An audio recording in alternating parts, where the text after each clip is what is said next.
कभी सोचा है कि हमारे पैरों के नीचे की ये जमीन जो लगातार घूम रही है, अगर बस एक पल के लिए भी थम जाए तो क्या होगा? सवाल सुनने में तो बहुत सीधा सा लगता है, लेकिन इसका जवाब सच में होश उड़ा देने वाला है। जरा सोच कर देखिए, वो घूमना जो हमारे दिन और रात तय करता है, जो मौसमों को चलाता है, वो बस रुक गया।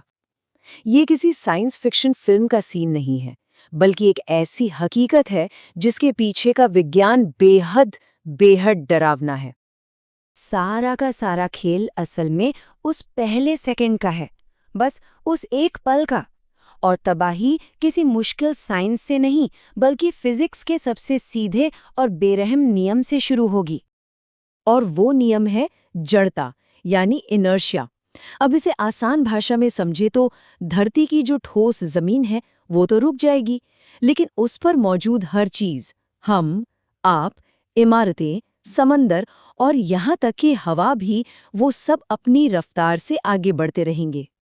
भूमध्य रेखा पर, यानी इक्वेटर पर, हम सब लगभग 1000 मील प्रति घंटे की रफ्तार से घूम रहे हैं। अब सोचिए, जैसे ही धरती रुकेगी, सतह पर मौजूद हर वो चीज जो जमीन से मजबूती से जुड़ी नहीं है, वो इसी तूफानी रफ्तार से पूरब की तरफ फिक जाएगी। किसी भी इंसान या इमारत के बचने के लिए ये रफ्तार बहुत बहुत ज्यादा तेज है। इसका नतीजा, एक झटके में पूरी दुनिया की सतह एकदम साफ हो जाएगी। हवा जो अब तक हमारे साथ घूम रही थी, वो अचानक आवाज से भी तेज रफ्तार से चलेगी। ऐसी हवा जो किसी भी चीज को रेत की तरह उड़ा देगी। महासागर अपनी जगह छोड़कर जमीन पर चढ़ जाएंगे और ऐसी भयानक सुनामी पैदा करेंगे जिसके सामने पूरे पूरे महाद्वीप भी छोटे पड़ जाएंगे। मतलब चट्टानों को छोड़कर हर चीज एक मिसाइल बन जाएगी। और मान लीजिए, अगर कोई इस पहली तबाही से बच भी गया, तो उसे एक ऐसी दुनिया देखने को मिलेगी जो खुद को ही बदल रही होगी। ये है तबाही का दूसरा चरण, जहां धरती का भूगोल, उसका नक्शा ही हमेशा के लिए बदल जाएगा। देखिए, हमारी पृथ्वी एकदम गोल नहीं है। अपने धुरी पर घूमने की वजह से ये बीच से, यानी भूमध्य रेखा से थोड़ी सी बाहर की तरफ निकली हुई है। जैसे ही घूमना बंद होगा, ये सेंट्रीफ्यूज फोर्स खत्म हो जाएगी। फिर ग्रेविटी, यानी गुरुत्वाकर्षण, धरती को वापस एक परफेक्ट गोले में खींच लेगा और इक्वेटर पर जमा सारा का सारा पानी ध्रुवों की ओर बह निकलेगा। नतीजा ये होगा कि बीच में एक विशाल महाद्वीप बन जाएगा और दोनों ध्रुवों पर 2 नए महासागर। और हाँ, ये बदलाव बिल्कुल शांति से नहीं होगा। महाद्वीपों की प्लेट्स खिसकेंगी, टूटेंगी और एक दूसरे से टकराएंगी। इससे ऐसे भूकंप आएंगे जिनकी हम कल्पना तक नहीं कर सकते। ये सिर्फ एक बदलाव नहीं होगा, बल्कि ये धरती का एक हिंसक पुनर्जन्म होगा। अच्छा, अब उस नई दुनिया के बारे में सोचते हैं। अगर कोई इस सब के बाद भी जिंदा बचा है, तो उसे किस तरह की दुनिया में जीना पड़ेगा? यहीं से शुरू होती है लंबे समय तक चलने वाली एक और तबाही, जो पर्यावरण से जुड़ी है। देखिए, पृथ्वी अपनी धुरी पर घूमना तो बंद कर देगी, लेकिन वो सूरज का चक्कर लगाना जारी रखेगी। इसका मतलब ये हुआ कि अब एक दिन 1 साल लंबा होगा। जी हाँ, 1 साल। धरती का आधा हिस्सा 6 महीने तक लगातार सूरज की आग में भुनेगा, जहां तापमान उबलते पानी से भी ज्यादा हो जाएगा।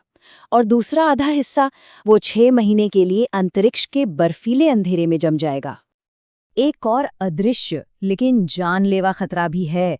धरती का घूमना ही इसके अंदर के पिघले हुए लोहे को घुमाकर एक मैग्नेटिक फील्ड बनाता है। असल में ये हमारी वो ढाल है जो हमें सूरज से आने वाले खतरनाक रेडिएशन से बचाती है। बिना घूमे ये ढाल कमजोर पड़ जाएगी या शायद खत्म ही हो जाए। तब सतह पर जो कुछ भी बचा होगा, वो अंतरिक्ष से आने वाले रेडिएशन की बौछार में जलकर राख हो जाएगा।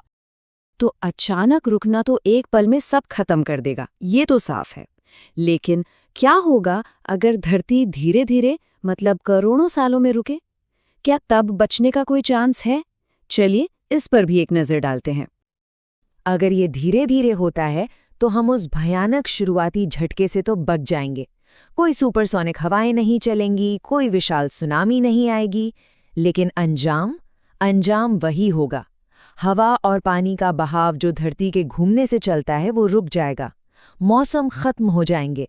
लंबे दिन और रातें पेड़ पौधों को खत्म कर देंगी, जिससे पूरी की पूरी फूड चेन ठह जाएगी।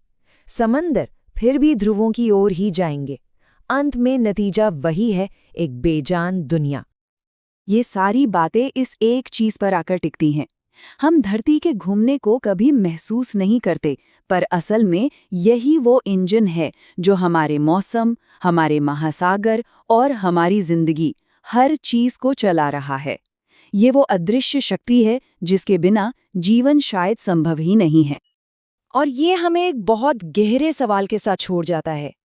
ऐसी और कितनी अदृश्य ताकतें हैं, कितने ब्रह्मांडीय नियम हैं जो चुपचाप काम कर रहे हैं ताकि हमारा वजूद बना रहे?